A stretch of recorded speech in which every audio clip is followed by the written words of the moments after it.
Κορίτσια, τι τρώτε? Τρώμε παστέλι. Ξέρετε γιατί το παστέλι είναι γλυκό? Γιατί φτιάχνουμε με μέλι. Και τα μελομακάρονα γίνονται από μέλι. Το μέλι το φτιάχνουν οι μέλι. Άρα για πώς γίνεται το μέλι? Παιδιά, έχω μια ιδέα. Τι ιδέα? Θέλετε να μάθουμε παρέα πώς παράγεται το μέλι? Ναι! Ελάτε λοιπόν, να ξεκινήσουμε.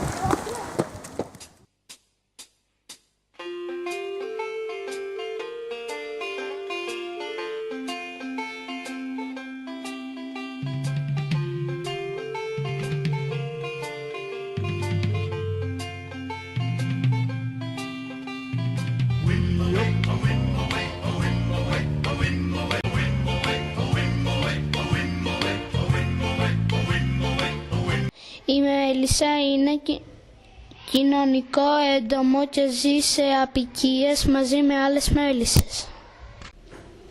The bee is a social insect and it lives in colonies with a lot of other bees.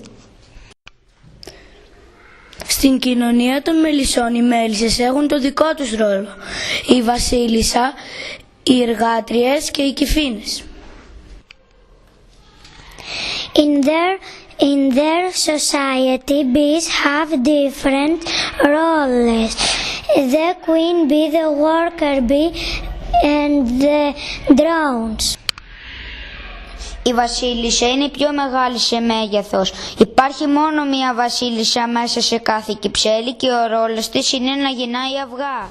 The queen bee is the biggest bee. There's only one queen bee in its beehive and its role is to lay eggs. Οι εργάτριες μέλισσες γυρίζουν στα λουλούδια και μαζεύουν νέκταρ, γύρι, πρόπολη και νερό. The worker bees fly from flower to flower and collect nectar, pollen, propolis and water. Το νέκταρ γίνεται μέλι μέσα στους αδέρνες της μέλισσας. Nectar turns into honey inside the glands of the worker bee.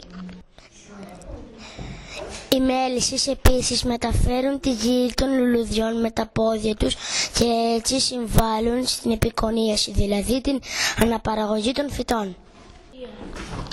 Also, the worker bees transfer the pollen of the flowers with their legs and they assist in the pollination of the flowers.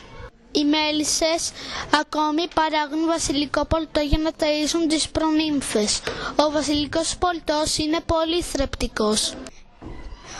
The worker bees also produced royal jelly to feed the larvae. The royal jelly is very nutritious. Το κερί που παράγουν οι μέλισσες τους χρειάζονται για να φτιάξουν τα κελιά από τις κυρίθρες. The wax that the bees produce is used to make the cells of the honeycombs. Η πρόπολη είναι ένα προϊόν που το μαζεύουν από τους κορμούς των δέντρων. Το χρησιμοποιούν για να καθαρίζουν την κυψέλη, αλλά και για να κλείνουν τις τρύπες ώστε να μην μπαίνει φως. The bees collect propolis from the tree trunks. They use it to clean the beehives and close any holes in it. Η μέλισσα έχει αρκετούς εχθρούς. Ένας από αυτούς είναι η σφίκα. The bee has several enemies. One of them is the wasp. Οι μέλισσες φύλακες για να προστατεύσουν την κυψέλη τους τσιμπάνε τις φύγες που θέλουν να μπουν. Μετά από το τσίμπημα οι μέλισσες πεθαίνουν. The guard bees, in order to to protect the beehive sting the wasp that want to enter. After that the guard bees die.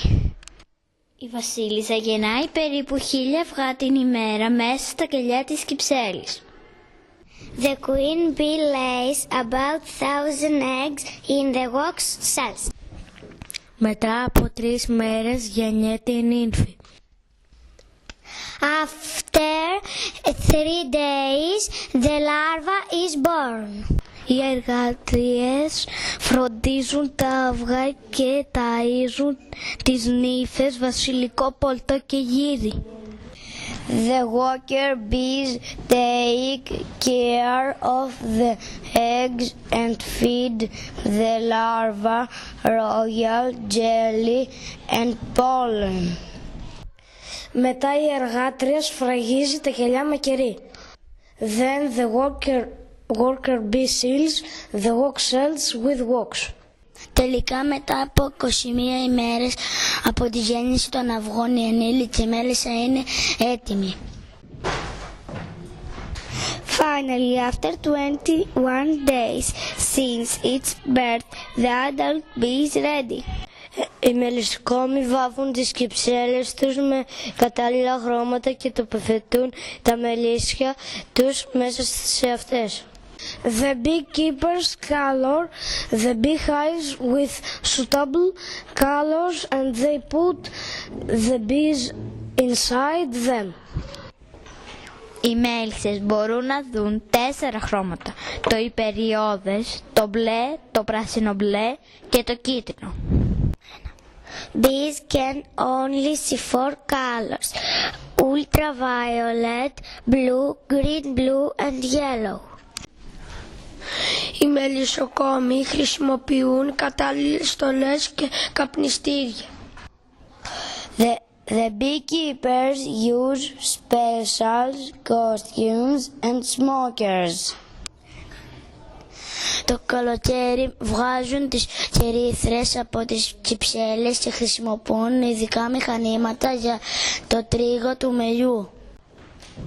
In summer, the beekeepers take the honeycombs out of the beehives and they extract the honey. Υπάρχουν πολλά είδη μελιού. Το μέλι που παράγεται στη Λίμνο είναι το θυμαρίσιο.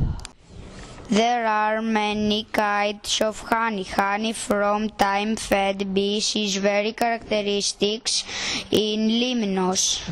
Παλαιότερα στους γάμους που γινόταν στη Λίμνο, η πεθερά τάιζε στον γαμπρό μέλι με ένα χρυσό φλουρί πριν αυτός μπει στο σπίτι της νύφης. Traditionally in Limnian weddings, the mother-in-law used to feed the groom some honey on a golden coin before he entered the house. Έτσι πίστευαν πως οι σχέσεις του ζευγαριού με τα πεθερικά θα ήταν γλυκές. They believed this would create good relationships among them. Κάπως έτσι τελειώνει το ταξίδι μας στον όμορφο κόσμο των μελισσών. Now our wonderful trip to the world of the bees is about to end. Ελπίζουμε να περάσετε όμορφα. We hope you had a good time.